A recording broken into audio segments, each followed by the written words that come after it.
This is a Conair shaver that I've had for more than 10 years. Problem 1 with this shaver is it's making rattling noises when shaken. I've dropped it a few times, so something probably broke off, which should be easy to spot when I open it up. Problem 2 is that it doesn't power on anymore.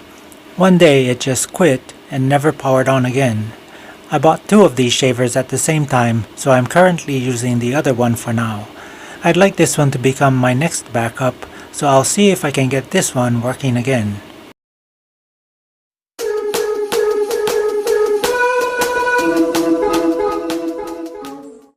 There's only one screw I can find that holds together the body of this shaver.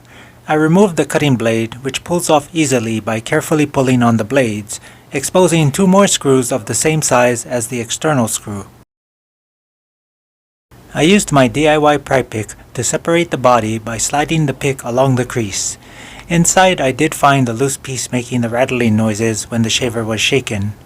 Overall, it's a very simple device. Basically, the blade, motor, on-off switch, and power cord.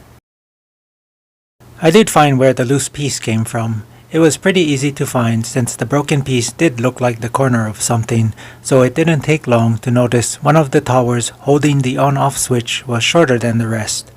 I'm not going to glue the broken piece back, but I will glue down the on-off switch before reassembling the shaver. To troubleshoot the motor, it would be easier to remove it from the body. I began removing parts starting with the power cord. I carefully removed the switch, making sure the wires weren't disconnected from the poles underneath.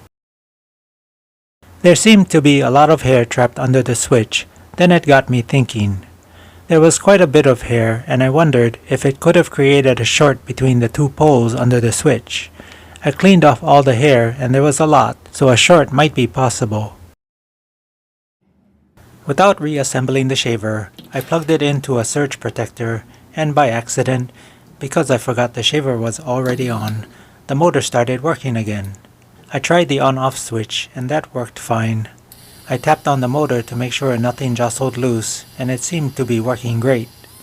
It made sense, but I couldn't believe the hair had shorted the shaver's electronics, and removing it fixed that problem. I'll reassemble most of the shaver off camera, but as I mentioned earlier in this video, I'm going to glue the on-off switch in place.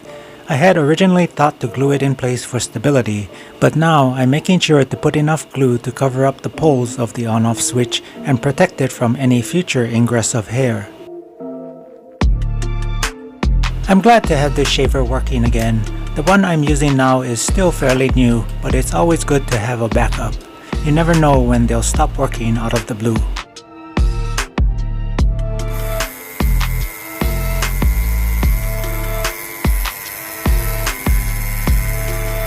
Leave any questions or comments you have in the comments section down below. That's all I have for now, and I will catch you in the next video.